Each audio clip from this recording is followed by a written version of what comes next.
enregistré pour que ceux qui ne sont pas là puissent aussi suivre les présentes exposés et de pouvoir attirer des bénéfices. Voilà, merci beaucoup pour tout le monde, pour le temps, pour la disponibilité. Nous osons espérer que l'échange que nous aurons aujourd'hui sera bénéfique. Alors, comme il faut se représenter une fois de plus, je m'appelle Kakule Matina. Je suis secrétaire adjoint du Kianda Belgique. J'ai été à un moment donné enseignant du cours de Kinande. Et comme j'étais confronté à différentes questions par rapport à notre culture, je me suis décidé de mettre en œuvre un livre, Comprendre les Mutahio en du principe, qui pourra être important, surtout pour les jeunes qui sont nés en Belgique, non seulement pour les jeunes, mais aussi pour tous ceux qui veulent comprendre l'essence de ce que nous posons comme acte tous les jours et qui découle de notre coutume. Voilà.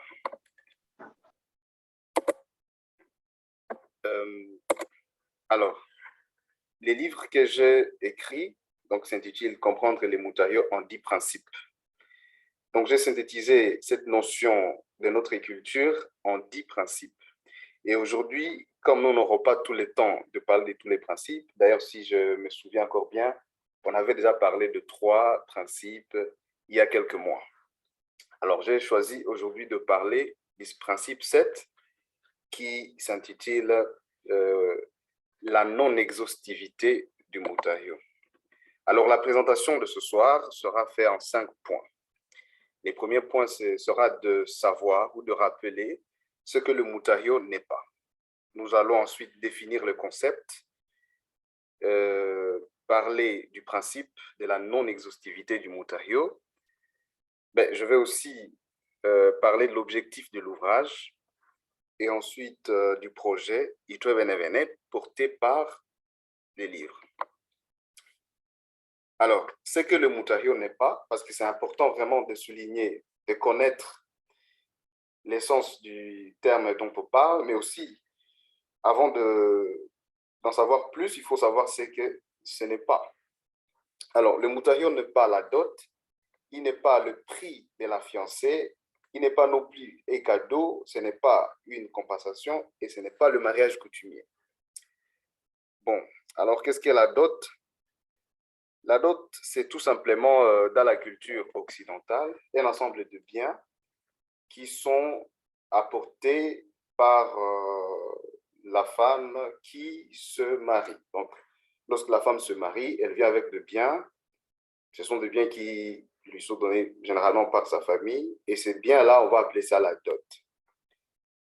Bon, alors, le Mutahio n'est pas non plus le prix de la fiancée. Le prix à terme économique, c'est tout simplement l'expression de la valeur lorsqu'il y a échange, lorsqu'il y a rencontre entre un bien et la demande, ou un service et la demande. Alors, pour qu'il y ait échange facile, on va exprimer le bien acquis ou le service à acquérir par une valeur monétaire bien définie, ou encore par une valeur en nature, selon qu'il s'agit soit de marché actuel qui a la monnaie comme moyen d'échange, ou bien lorsqu'il s'agit du troc.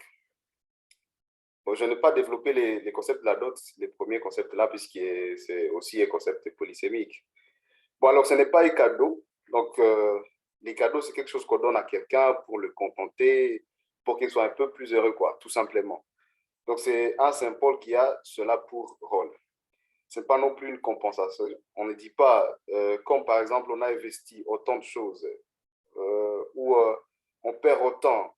Alors, pour cela, il faut remplacer la chose qui a été perdue, ou bien la chose qui a été, bien, la valeur de biens ou des valeurs investies dans une femme, et que cela va représenter les Mutahio, non. Et ce n'est pas non plus le mariage coutumier. Bon, parce qu'il faut distinguer. Généralement, actuellement, les gens parlent de 3 types de mariage. Il parle de mariage coutumier, il parle de mariage civil et il parle de mariage religieux. Bon, alors ils disent que le mutario, c'est le mariage coutumier.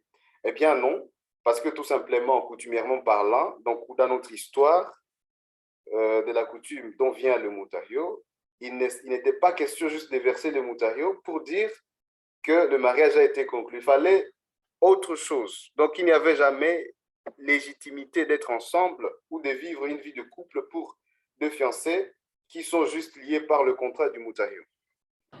Je crois que s'il y aura tout ça, alors on va pouvoir clarifier les choses. Bon, alors, les mutarios, c'est quoi? Je vais y aller à des termes très simples. Je définis simplement le mutario comme étant une adoption symbolique de la jeune fille par celle de la jeune, par celle du jeune homme. Désolé pour cette erreur. En fait, pourquoi adoption? Parce que tout simplement, le mutario a pour rôle, parce que le mutario, on va le distinguer du mariage, le mutario a pour rôle d'unir deux familles. Donc, deux familles, il y a un amant, une amante, et leur famille, ils veulent se mettre ensemble. Il va se passer un acte de mutario. Donc, un acte d'échange. Chez nous, le mutario s'exprime à terme de chèvre et aujourd'hui, l'unanimité fixe le nombre à 10. Alors, les deux familles vont être unies. Alors, qu'est-ce qui va se passer? Tout simplement, le concept héritaria, parce qu'il faut rentrer dans la racine des concepts pour mieux les comprendre, vient d'un champ lexical qui est simple, que nous connaissons tous bien, c'est tahi. Le mot tahi signifie cher, ou bien chéri, ou bien aimé, dans le sens où c'est quelque chose qui t'est cher et qui fait partie de toi. D'ailleurs, dans ce champ lexical, il y a un autre mot qui est très intéressant à savoir, omutai. Donc, omutai, c'est la branche. Quand vous dites que quelqu'un, il est votre tahi, je dis tahi, ça signifie que c'est quelqu'un qui vous est cher, de telle sorte que cette personne fait partie de vous. Alors, héritaria, c'est tout simplement aimer une personne et faire de cette personne cette partie de soi.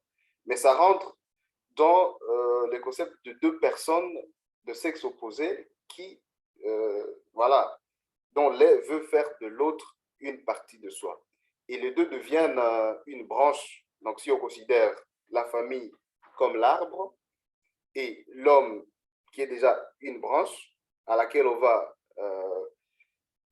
greffer une autre branche pour que les deux deviennent en fait une branche complète capable de multiplication, de produire des fruits.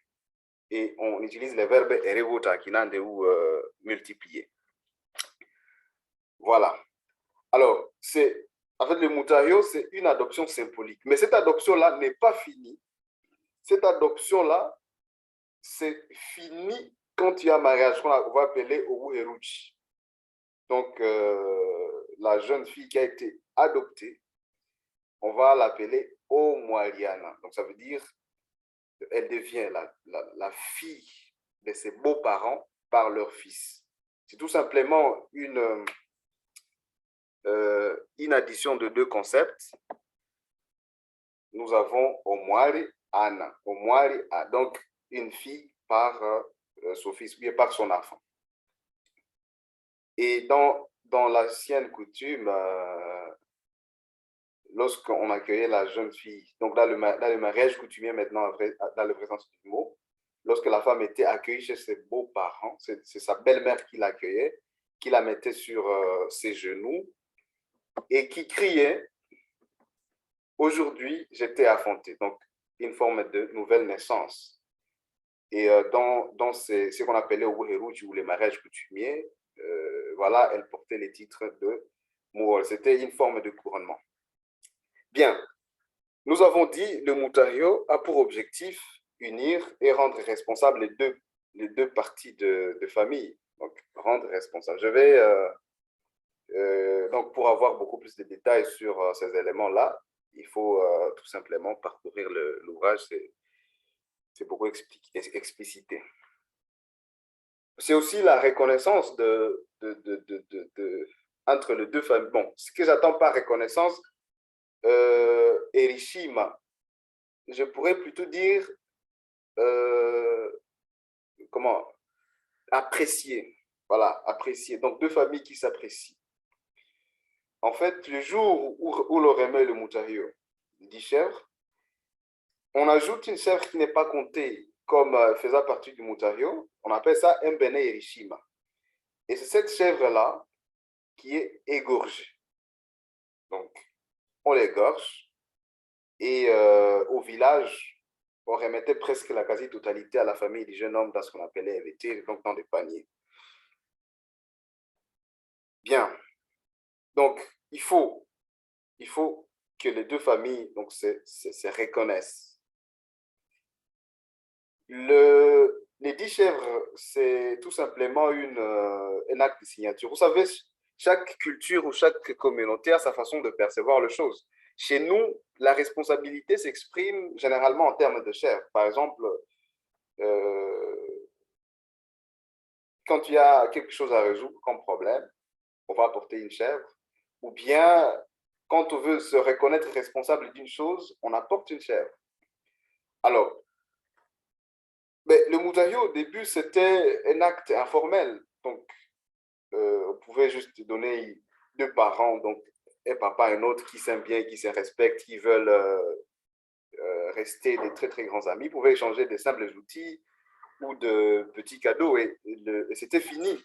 Mais il a fallu que l'on puisse rendre cela quelque chose de communautaire, de famille. Donc, pas une famille ou deux familles nucléaires, mais une famille beaucoup plus élargie. Alors, vous savez, la main d'une personne, ou les deux mains d'une personne normale, sont constituées de 10 doigts, de 10 bouts de doigts. Donc, cette personne qui a le 10 doigts, elle est capable d'action sociale ou capable d'agir d'une manière ou d'une autre, de cultiver, de faire ceci, de saisir. Donc, il y a toute une série de propriétés.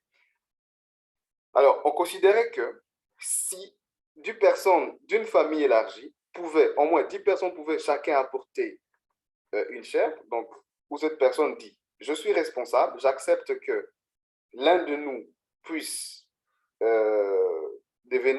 puisse marier une femme de l'autre famille là. Moi, je suis responsable, je vais participer à garantir la stabilité. Je vais faire en sorte que le mariage ne puisse aller pêle-mêle. Je vais apporter mon assistance. Alors, on se disait, avec 10 personnes, ça va déjà. Donc, c'est ce qui fait que on s'est dit, avec 10 chefs, ça va déjà bien. Et comme il était question de 10 chefs qui venaient de la famille du jeune homme, qui allait dans la famille de la jeune fille, eh bien, il n'était pas aussi question que ce soit la famille juste nucléaire de la jeune fille qui va recevoir, mais une famille élargie.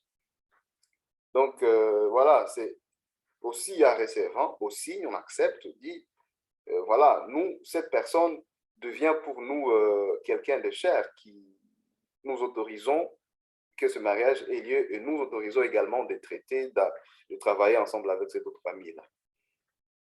L'homme, on va l'appeler donc en mukwe, ça signifie quelqu'un de cher. Et le moutario également, il est intéressant parce que c'est lui qui donnait le droit à la progéniture. Bon, donc, si une fille non mariée dans notre coutume avait des enfants, ces enfants-là n'appartenaient pas au père des enfants, puisque, en fait, c'est la femme qui est, comment je vais dire, donc c'est la femme qui met au monde, et donc cela lui appartient. Mais lorsqu'il y a déjà versement du moutario, le moutario va bien donner le droit d'avoir la progéniture à partir de la personne qui a été, disons, à partir de la progéniture de la mariée. Alors, notre petit principe, on va le rappeler, il se base sur une phrase simple. Omukali, sharihoko mutario. Ben, mutario, c'est l'adoption, l'amour. Donc, comme je dis, Eritrea, c'est en réalité chérir quelqu'un et faire de lui une partie de soi, comme une branche fait partie de l'arbre.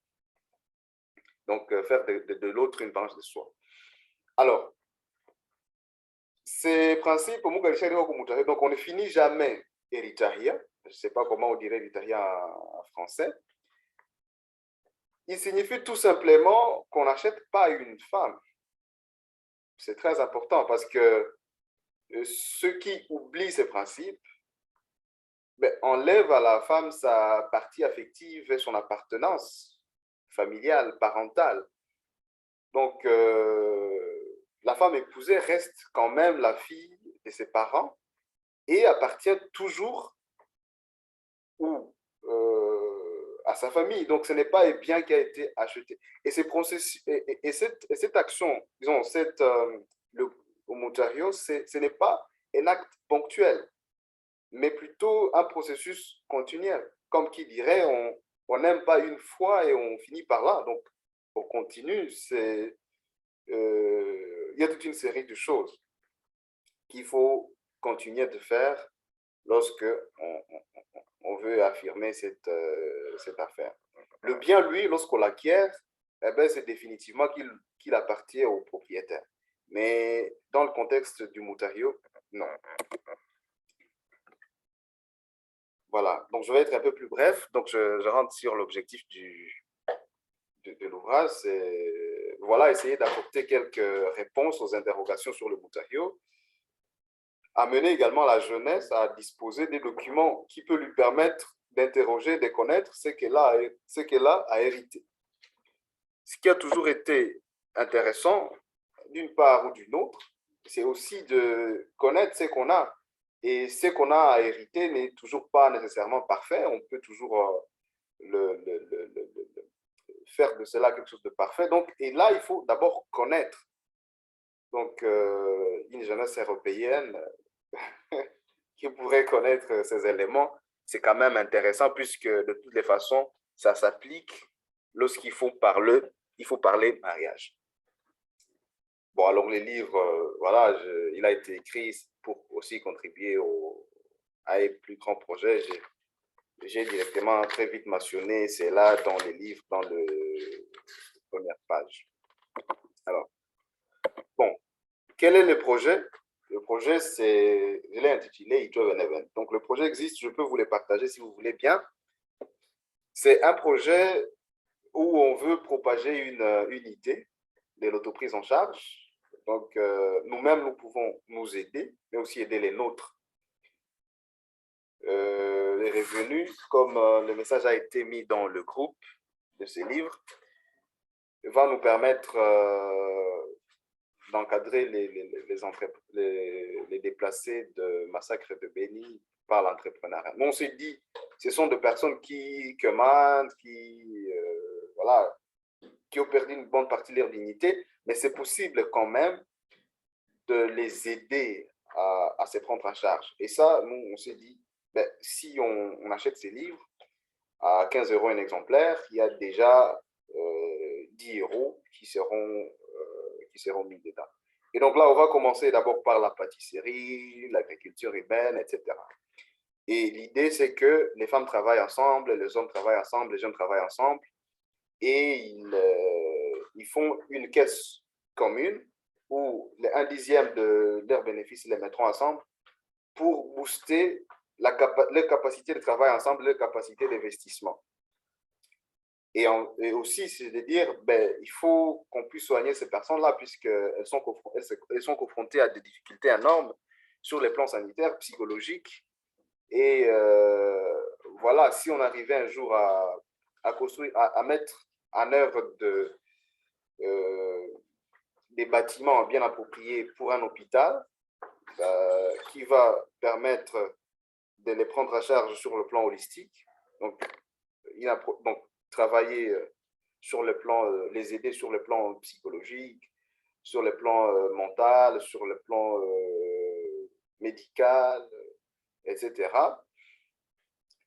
Mais aussi, en même temps, diversifier les différentes formations dont elles devraient avoir. Tout cela est détaillé dans le projet. pour qui voudrait les parcourir, pourra directement l'envoyer par version PDF. Bon, alors je vais laisser la place aux questions. Merci beaucoup pour votre sympathique attention. Alors, s'il y a une question ou des contributions, vous êtes les bienvenus.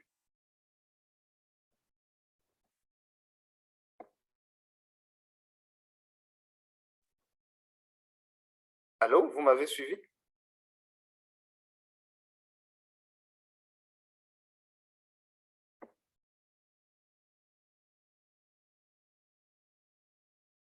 Allô, je vous donne la parole.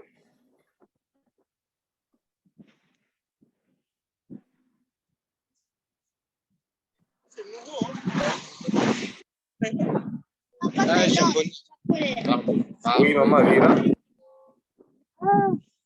Moi, je n'ai pas de question. Ah, d'accord. Enfin, oui, quand même. Quand on récupère les enfants, par exemple, qu'on a fait avant qu'on soit mariés. Allô? Allô? Oui. On a parlé des enfants qui sont nés, par exemple, avant le mariage. Et que ces enfants-là appartenaient à l'oncle. Enfin, à la famille de... Quand on les récupère, enfin, quelles sont les démarches à faire? Je ne me souviens plus vraiment pour les récupérer. Oui, merci beaucoup pour la question. Quelqu'un peut aussi intervenir?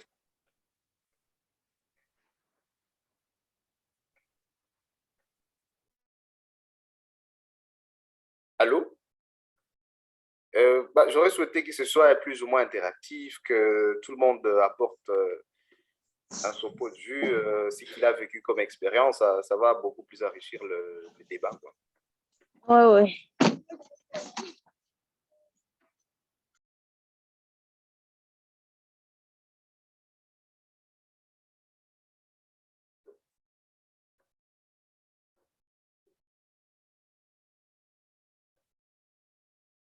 Allô?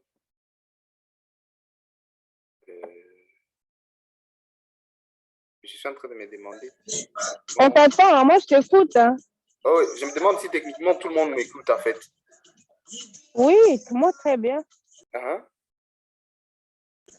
Moi je t'écoute très bien. Ouais. Mais les autres, je ne sais pas en fait.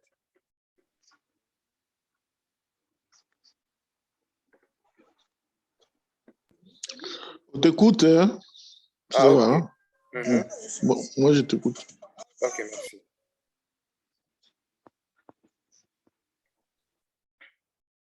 Bon.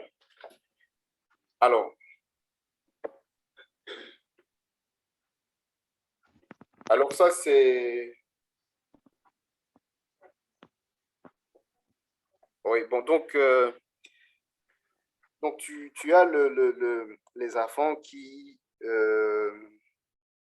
appartiennent, donc les enfants qui naissent d'une fille non mariée, et ces enfants-là appartiennent directement appartiennent à la femme, appartiennent à ses ongles, quoi. C'est ça le concept. Alors, qu'est-ce qu'il faut? Donc, on fait ce qu'on va appeler Eric Lucha. Et ça va dépendre maintenant de plusieurs circonstances, tu vois. Donc, ça va dépendre de est-ce que la femme, elle est toujours mariée, elle n'est pas mariée. Donc, il y a plusieurs circonstances. Je n'ai pas approfondi cette question. C'est d'ailleurs ma prochaine question. Mais là, ça dépend je crois, des milieux ou d'organisations plus ou moins locales. On doit payer un certain nombre de chèvres. Oui, je connais là où on fait payer 2 chèvres, 1 chèvre. Alors, ça dépend. Je pense que ça, ça dépend plutôt des particularités locales. Il faut que je creuse dedans pour savoir exactement sur base de quoi et comment on fixe ces nombres-là.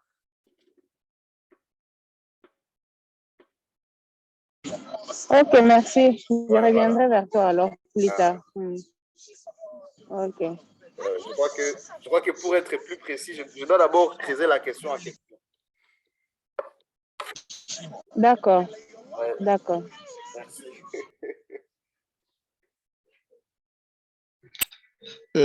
En tout cas, moi, je voudrais te remercier pour ces éclaircissements. Parce que, bon, Ouais, merci. je crois souvent, il me semble que, bon, les gens essaient de suivre ce qui se fait dans le monde, d'adapter tout comme ça. Et je crois qu'il y a trop de confusion, mais c'est vraiment bien. Moi, j'ai appris pas mal de choses que je ne connaissais pas comme ça. Merci. Je vous en prie, merci. Merci.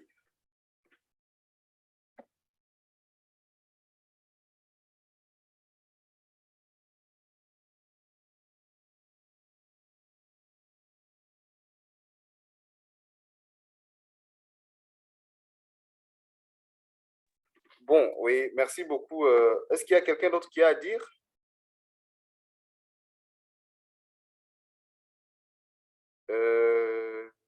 Est-ce qu'il y a d'autres questions ou on pourrait arrêter là l'échange d'aujourd'hui?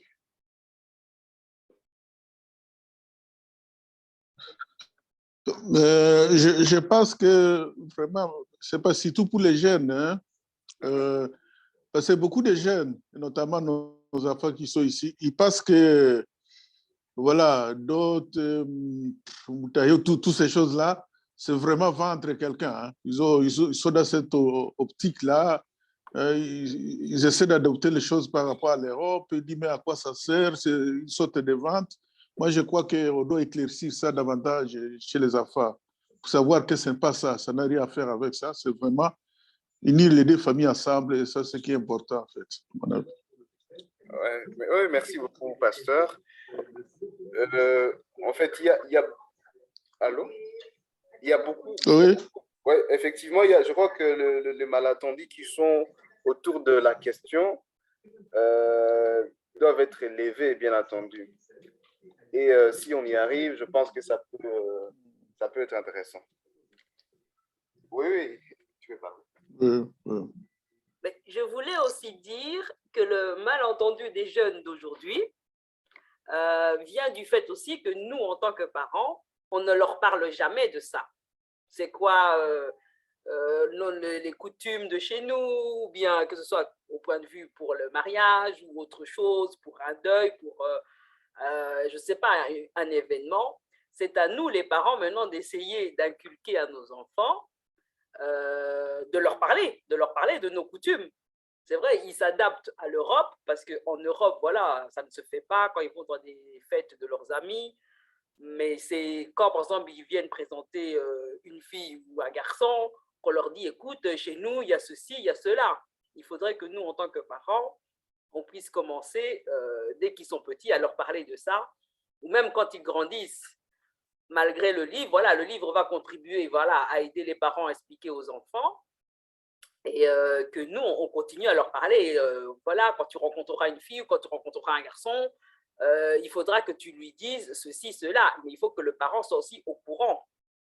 Parce qu'il y a beaucoup, malgré tout, on est parents, mais il y en a d'autres qui ne sont pas au courant de la coutume de chez nous.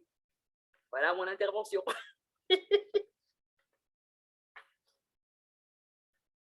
Merci beaucoup, maman, pour cet apport.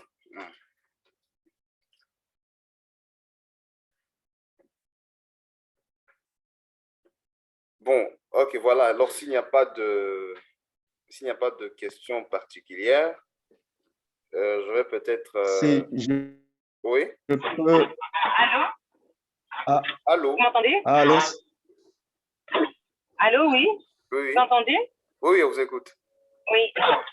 Oui, alors moi, j'avais une question que je ne comprends pas trop. Vous avez dit que le mutuayo, ce n'est pas la dot. C'est ce qui se passe avant la dot. C'est genre, on pourrait dire une promesse de mariage coutumier. Non, les mutuayo, ce n'est pas la dot. Il faut peut-être que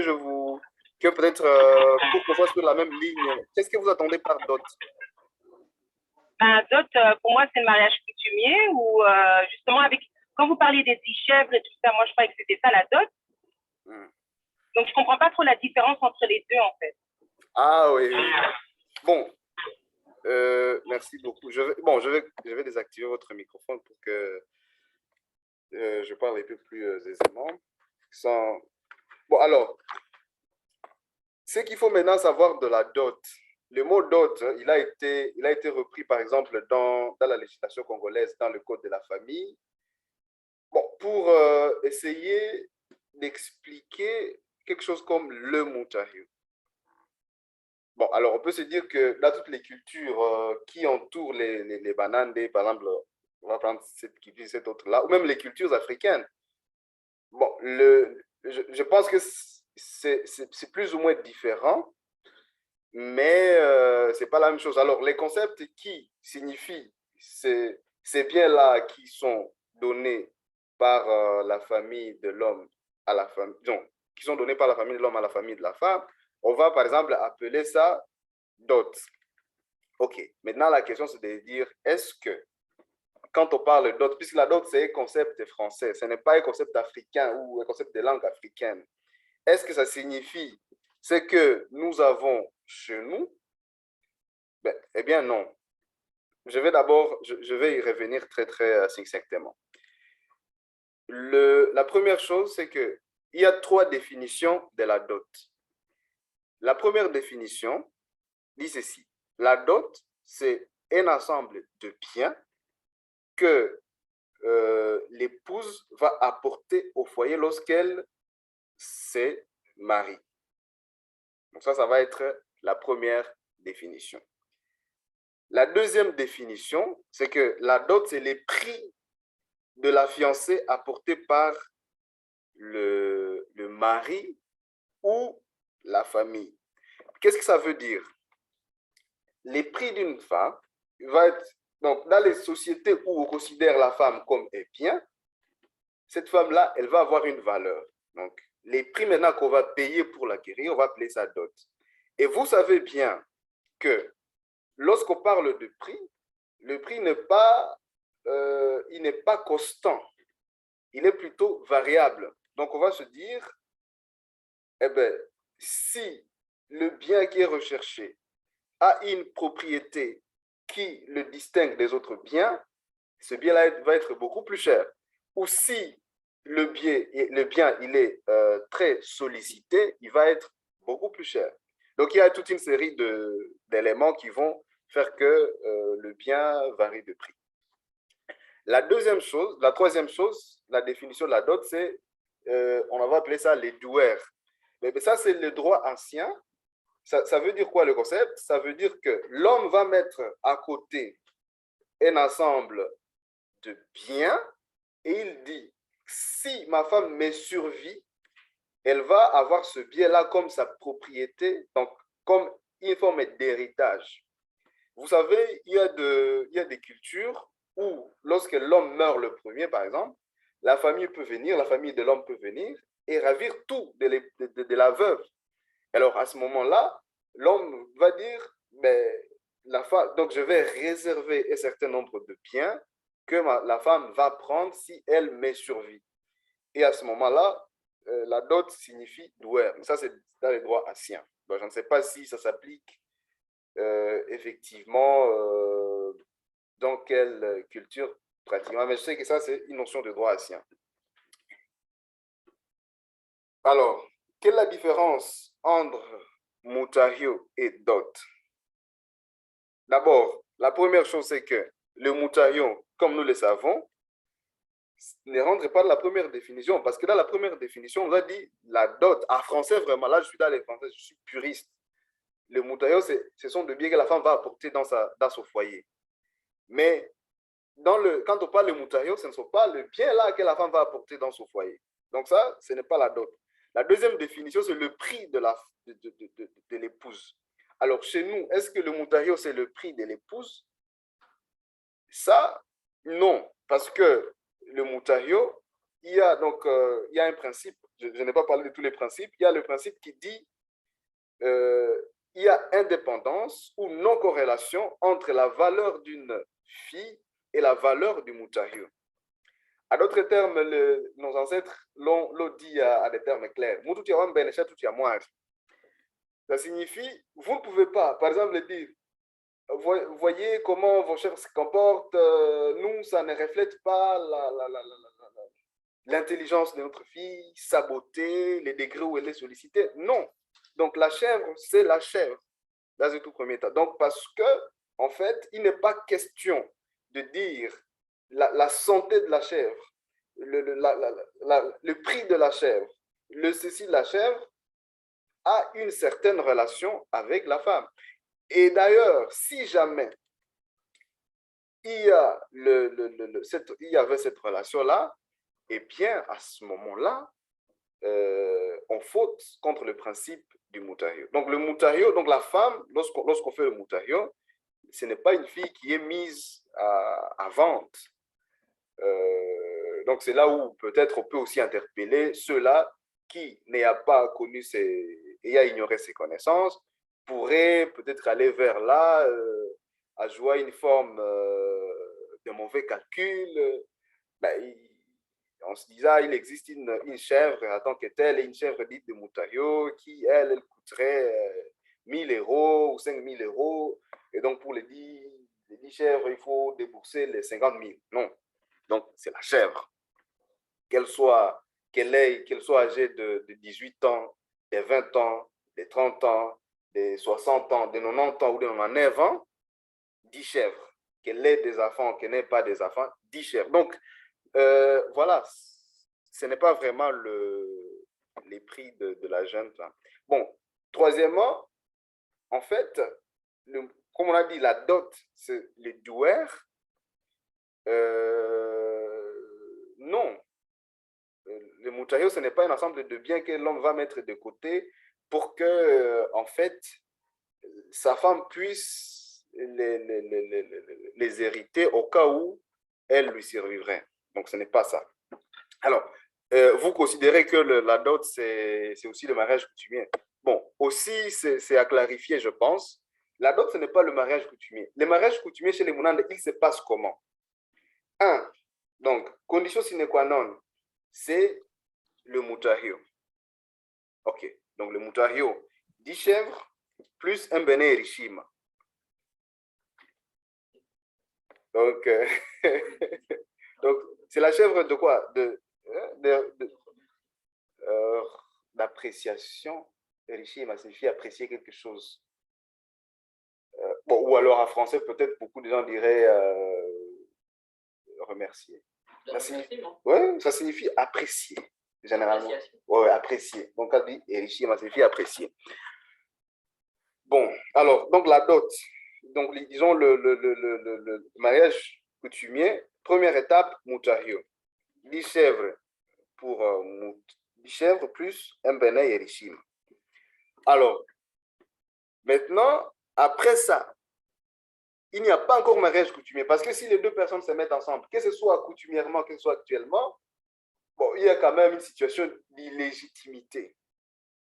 Même si à ce niveau-là, un certain nombre de conséquences qui découlent du mariage peuvent être constatées.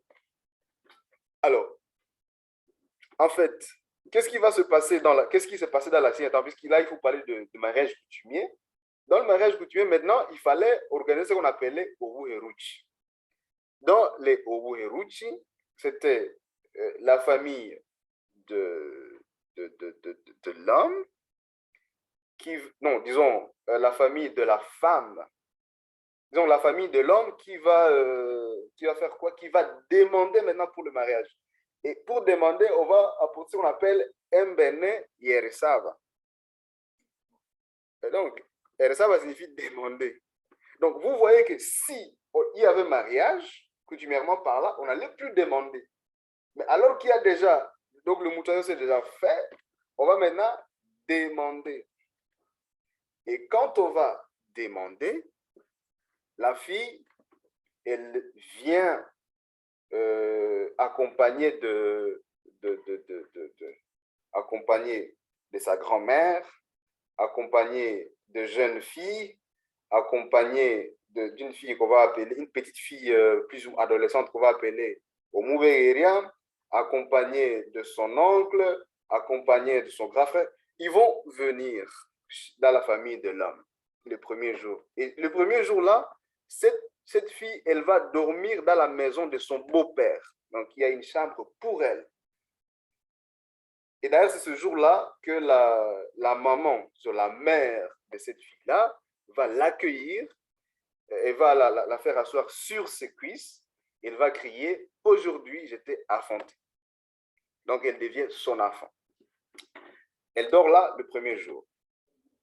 Elle va dormir dans la maison de son beau-père. Là, elle aura une chambre. Le deuxième jour, qu'est-ce qui va se passer? Elle va maintenant dormir dans la maison de son... Ce jour-là, on organise bien sûr une fête. Elle va dormir dans la maison de son époux. Mais ils vont dormir ensemble sur un lit et au milieu de la petite fille qu'on va appeler Omuberia. Elle dort là-bas. Donc ce jour-là, le jour-là, il n'y a pas de rapport sexuel. Et quand elle dort, elle va maintenant le jour suivant rentrer chez elle, d'où elle est venue. On va la faire accompagner d'une chèvre. Et quand on va la faire accompagner d'une chèvre, elle arrive chez elle, on va manger cette chèvre-là. Cette chèvre-là, il faut nécessairement l'égorger. Après l'avoir égorgée, elle va dormir chez elle, bien sûr, et en rentrant encore chez son mari, elle va revenir avec une autre chèvre qui, cette fois, elle lui a été envoyée par son père. Donc ça, elle la voit à son beau-père. Et lorsque son beau-père vont l'accueillir, vont manger cette chèvre-là, et le mariage est supposé conclu, il peut y avoir de rapports sexuels, et à ce moment-là, le mariage est vraiment conclu sur les plans coutumiers. Donc, sur les plans coutumiers, voilà ce qu'on entend par mariage. Je ne sais pas si j'ai été plus ou moins clair. S'il y a encore quelques questions, pour moi, c'était très clair, mais ça veut dire alors en fait que ce que nous, on fait ici en Europe, c'est complètement faux alors. Non, le mariage n'existe plus. On pourrait dire que nous, ce qu'on fait alors... Oui, voilà. Ce que nous, on fait alors, c'est juste le moussoyau, c'est ça en fait. Et le reste, on ne fait pas en fait ici. Ok. Et je voulais savoir, c'est quoi la symbolique de la petite fille qui dort avec le mari et l'époux dans le même lit? Ça veut dire quoi? Ah oui, alors cette jeune fille-là, elle a pour objectif de regarder comment cette femme-là va... Donc, elle est une forme d'espionne. Elle va regarder comment celle-là qu'elle a accompagnée, elle va se comporter. Est-ce qu'elle va respecter tous les consignes telles que les prescriptions le demandent? Et alors, c'est à elle d'aller dire... donc, elle est là pour évaluer comment les choses se sont passées. Elle va dire ça aux parents, voilà ce que j'ai observé, voilà. Donc, ça veut dire que cette petite fille, elle sait déjà comment ça doit se passer aussi, en fait. Ah, bien sûr. Ok, et ils dorment tous les trois dans le même lit ou c'est juste dans la même chambre? Sur le même lit, hein. Et en fait, maintenant, imaginons ça ne marche pas entre eux, c'est quoi la procédure? Imaginons ils ont tout fait, toute cette procédure a été faite et puis finalement ils disent « Ah non, on ne peut plus ». Qu'est-ce qu'il faut faire? Pardon? S'ils veulent se séparer, comment ça se passe? Ben oui, ça se sépare parce que si... bon, alors à ce moment-là, ça va dépendre, mais il y a de mariages qui s'arrêtaient dans le passé et il n'y avait pas de souci, quoi. Donc, les mariages n'étaient pas totalement conclus. Mais une fois qu'elle repasse une troisième nuit chez son mari, c'est quand même conclu. Pardon? Avec la chèvre. Quand elle est revenue avec la chèvre de ses parents et qu'elle repart chez son mari, alors le mariage quand même est conclu? Non, je n'ai pas bien saisi. Je suis désolé. Je disais que quand la fille elle revient à la maison avec la chèvre que son père lui a donnée, la conclue.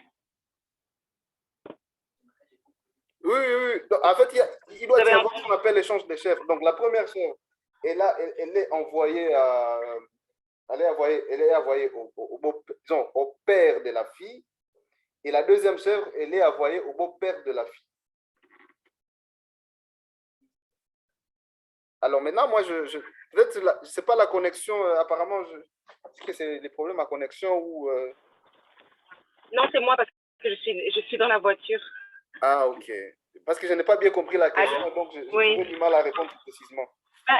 Ce que je voulais savoir, c'est que s'ils se séparent, quelle est la procédure? Est-ce qu'ils doivent remettre les chèvres?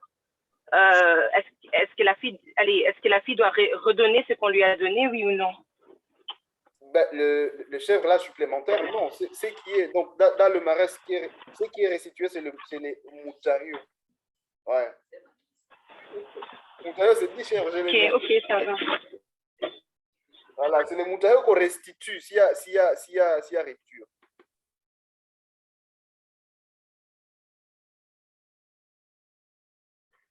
Allô? Tu me suis?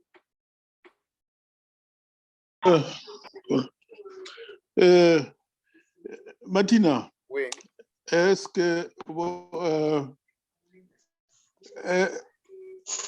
qu'on pourrait dire, je ne sais pas, on pourrait dire que les moutarios, c'est tout ce processus-là que tu as détaillé? Non, les moutarios s'arrêtent. Donc, le moutario s'arrête. Donc, le moutario s'arrête au moment où on apporte les 10 chèvres et qu'on égorge la chèvre, ce qu'on appelle un béné erichimas. Le moutario s'arrête là. Ah bon, moi j'aurais l'impression d'avoir que c'est tout le processus qui consiste à ce que, donc, inclut tous les éléments qu'on ait la personne chez soi. En tout cas, bon. Ah oui, bon. Donc, après, voilà. Le moutario, maintenant, on va maintenant entrer ce qu'on appelle Owu Heruchi. Oui. Voilà. Bon, OK. Alors, une autre chose que je voulais dire peut-être, c'est de dire que ce que tu as décrit là, c'est ce qui est traditionnel. Oui, oui. Mais on sait bien que aussi les choses évoluent, notamment les contacts avec les autres, on sait tout ça. Pourquoi ne pas redéfinir les choses dans le cadre d'une évolution de ce qui s'est passé?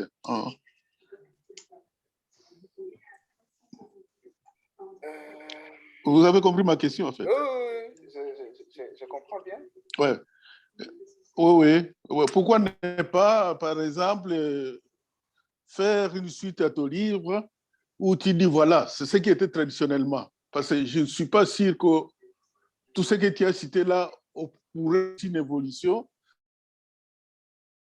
de la société, de la communauté qui a évolué et réadapter les choses, mais tout à les cadrer avec ce qui est traditionnel, plus ou moins. Oui. Bon, effectivement, comme tu le dis, je pense que c'est avec raison que les choses évoluent. Bon, en fait, la première conséquence de l'évolution des choses, c'est que le mariage coutumier n'existe plus. Donc, les moutarios, lui, il a survécu, mais le mariage coutumier, non. Mais tu sais, si le plan est, il me semble, si le plan est juridique, légal, là, on a toujours considéré, je suppose, on parle de 3 mariages. On parle des mariages à la civile, les mariages coutumiers et les mariages à l'église. Ouais. Bon, et quand on le fait, toi tu cites ça, quand justement, dans le contexte actuel, tu cites le mariage, tu dis le mariage coutumier n'est plus là. Tu cites ce mariage coutumier où? Dans cet concept ou processus actuellement. Je dirais qu'aujourd'hui, par exemple, moi je vais prendre le droit congolais que je ne connais pas. Bon, je ne suis pas spécialiste du droit congolais, bien sûr. Je vais répondre avec les connaissances que j'ai. En droit congolais, la dot n'est pas, donc ce qu'on va appeler la dot, donc le moutario chez nous, le moutario n'est pas le mariage. Alors, je vais donner par exemple un cas de, donc je vais situer les cas dans un contexte de fidélité par exemple. Quelqu'un, il a juste donné les 10 chèvres et supposons que sa femme se retrouve dans un cas de fidélité. Alors, on va voir les juges pour dire, quelqu'un qui dit, bon voilà, j'ai trouvé ce monsieur à plein adultère avec ma femme. Les juges vont dire qu'il n'y a jamais existé mariage. Donc, lorsqu'on va réfléchir, on va penser sur la situation, il dira oui, nous reconnaissons qu'il y a qui a eu cet acte, mais cet acte-là ne va pas être défini comme un adultère, tout simplement parce que les deux personnes sont légalement non mariées. Mais par contre... Je ne sais pas. Hein. Moi, hein? Je ne sais pas. Moi, je crois que, justement, on a toujours insisté. Bon, je pense hein, qu'on a toujours... parce que au niveau de l'Église, souvent, c'est-à-dire, on ne peut pas accepter de faire logiquement. Souvent, ils posent des questions au niveau de l'Église, par exemple. Est-ce que réellement, tu t'es marié, ce qu'ils appellent, je crois qu'ils appellent ça comme ça, tu es marié d'une manière coutumière. Tu as fait ce que la coutume demande. Bon, donc donner les chèvres, c'était ça. Ça, il demande ça. Et il dit à terme, des mariages coutumiers, le fait d'avoir donné les chèvres. Bon, ouais, oui. Généralement comme ça. Et je passe, hein? Et je passe même à la commune chez nous, parce que les 3 mariages sont reconnus, je crois, dans la loi congolaise. Et chez nous, on demande si ça a été fait, je crois, en tout cas à la commune, avant même de faire ça. Oui.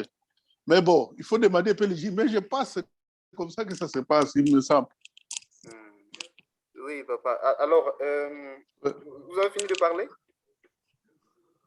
Oui, bon, en fait, je dis, il faut peut-être accepter qu'il y a eu évolution et que l'évolution est allée dans ce sens-là et qu'on a pris peut-être les choses, bon, ce qui était considéré comme peut-être d'autres est devenu, quand c'est conclu, c'est devenu comme un mariage coutumier. Je crois à une évolution dans ce sens-là, presque comme ça. Il faut voir, en fait, j'ai l'impression. Oui, c'est une bonne remarque. Hein. Mais chaque fois, parce que j'ai participé au mariage, hein. J'ai été garçon d'honneur de quelqu'un, donc j'ai participé au mariage. Je sais qu'au Congo, par exemple, à Butembo, parce que je ne peux pas prendre ça sur le plan du territoire national, parce que je n'ai pas été là partout, mais au Congo, disons à Butembo, la dot, on n'a jamais, donc ce qu'on va appeler la dot, non, le moutari, on n'a jamais appelé ça mariage coutumier. Par contre, c'est un préalable qui signifie que les parents ont accepté, ont consenti au mariage. Donc, c'est pour cette raison-là qu'on demande... Je pense que vraiment, il faut voir les jeunes juristes. Je crois que vraiment, il y a le mariage coutumier et je crois la base même de ce mariage coutumier, c'est la dot toujours. Parce que tant que même, je pense, tant que, par exemple, les gens sont divorcés et que la dot est toujours là, on dit qu'ils ne sont pas divorcés. Sur le plan coutumier, ça reste à peu près ça, il me semble. Oui, tu peux parler. Oui, je pense que c'est Papa Palou qui était en train de parler. Pasteur Palou? Oui, c'était moi. Oui. Moi, je vais entrer aussi dans le même cadre. Les choses ont évolué. Par exemple, je ne sais pas si dans notre génération, quelqu'un peut dire que quand on s'est marié coutumièrement, il y a quelqu'un qui t'a accompagné au lit, je ne sais pas, ce que Matina disait. Je ne crois pas que quelqu'un a eu cette expérience pour dire que ce sont des choses qui se passaient réellement, mais les choses ont évolué. Mais en évoluant, on parle toujours de mariage coutumier. Donc, le fait que les 2 familles se sont rencontrées, ça, c'est le mariage coutumier. Et alors, ça dépend d'une famille à une autre, ou bien, je ne sais pas, d'une tribu à une autre, comment il faut passer la dot. Ça, c'est entre les 2 familles. Mais ça s'appelle la dot. Et comme papa vient de le dire, vous ne pouvez pas aller à l'état civil ou bien aller à l'église sans avoir passé l'étape là de mariage coutumier, donc donner la dot. Donc ça a évolué. Il parle de ça. Donc maintenant, ça devient mariage coutumier, le fait que les 2 familles se sont rencontrées. On donne $5, qu'on donne 1 million, mais bon, ça importe peu. Voilà. Et donc, je pense qu'il faut redéfinir les choses au niveau actuel. Et en cas de divorce, justement, ça dépend quelle partie à la... D'où vient la faute? Si c'est la faute vient incombe à la femme ou bien à l'homme. Et là, on va voir, par exemple, si c'est la faute incombe à l'homme, il n'a pas droit de la restitution de la dot. Et souvent, chez nous, surtout s'il y a, bon, par exemple, s'il y a un cas où, par exemple, la femme a déjà eu les enfants, et patati patata, je sais que Pasteur Palou connaît plus que nous. Et là, on ne remet pas la dot. Voilà. Mais par exemple, si la femme a commis l'adultère, comme bon, la société a été toujours comme ça. Le problème de la femme, ce n'est pas réglé comme si c'est l'homme qui a fait l'adultère. Ça, c'est connu. Hein? Mais les mariages coutumiers existent. Et on demande à l'état civil, est-ce que vous avez déjà passé cette étape? Est-ce que les deux familles ont été d'accord? C'est ça. Je pense que c'est ça, en fait. Oui.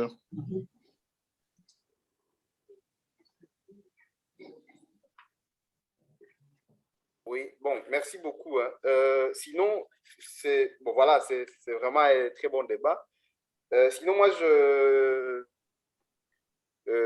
en tout cas, au niveau de mes connaissances, quand on parle, lorsque les gens parlent de mariage coutumier, c'est juste, voilà, c'est juste, je crois, un langage qui est, qui signifie que les gens peut-être ont besoin de telles choses, mais que ce n'est pas nécessairement ça. Donc, c'est un problème de définition. Donc, les gens utilisent un concept pour un autre. Bon, alors, si aujourd'hui on peut définir ça comme mariage coutumier, ça, je ne sais pas, mais au moins, le mutario étant un préalable, ça, c'est vraiment un préalable pour le mariage, pour toutes les communautés, ou même le code de la famille congolais demande qu'il y ait ça comme préalable. Alors, quitte à dire que c'est le mariage coutumier, bon, ça, je ne sais pas. Et j'ai lu l'école de la famille, ce n'est pas non plus le concept qui est là-bas. Donc, à la fin, disons à la commune, à ma connaissance, on ne demande pas que vous avez fait le mariage coutumier, non, mais on demande s'il y a eu, entre guillemets, la dot. Et la dot signifie l'accord entre les deux parties des familles qui vont voir leurs enfants se marier. Bon, alors, je pense qu'il faut peut-être utiliser le débat pour savoir effectivement si aujourd'hui on a défini la dot comme étant le mariage coutumier. Ça, je n'ai pas en tout cas je n'ai pas encore une information, ma dernière connaissance. Alors, pourquoi, par exemple, la dot, c'est très important. Pourquoi on restitue la dot, par exemple, dans un cas ou dans un autre? C'est, en fait, l'idée, c'est que coutumièrement, aujourd'hui, ça ne s'applique plus, mais coutumièrement, lorsqu'une femme, donc une femme qui est déjà dotée, si elle a des enfants, tous ces enfants-là appartenaient à celui qui a apporté la dot, parce que coutumièrement, on disait, c'était la dot, donc au Mutario, et Shombenjosh Kabuta. Donc, chaque fois qu'une femme va avoir des enfants, peu importe si c'est son mari ou ce n'est pas son mari, les enfants appartenaient à celui qui avait apporté la dot. Et donc, maintenant, pourquoi restituer la dot? C'est-à-dire, si jamais il y a des enfants dans ce contexte-là, alors à ce moment-là, les chefs devront appartenir à la nouvelle personne qui va, par exemple, épouser la femme qui ne vit plus avec son mari. Alors, Maman Esther, vous vouliez parler? Je ne sais pas.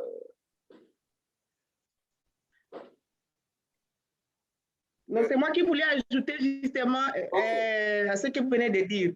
Le fait que, de ce que vous venez de dire là, que le Mutario, donc la dot, c'est lui qui amène la dot, c'est à celui-là qu'appartiennent les enfants, c'est ça? Hein? Oui, ça c'est coutumièrement voilà, parlant. Oui, justement, la loi congolaise dit clairement que chaque enfant a pour père le mari de sa mère. Voilà. Ça veut dire chaque enfant, peu importe qu'il soit né or je ne sais pas où, il a pour père le mari de sa mère. Et le mari, c'est qui? Le mari, juridiquement parlant, c'est celui justement, comme vous venez de le dire, celui qui a épousé la maman légalement. Donc, il a amené la dot et donc tout ça.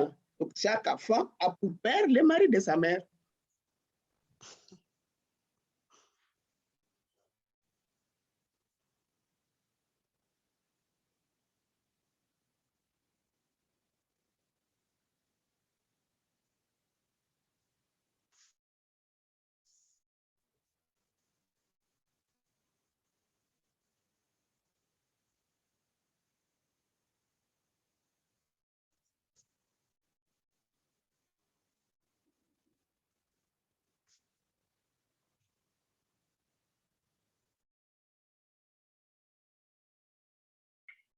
Maman Esther, tu veux parler?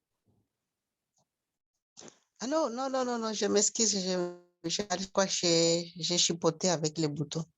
Ah, ok, super. Bon, je pense Je que s'il n'y a m'excuse. pas d'autres choses à ajouter, on peut arrêter là.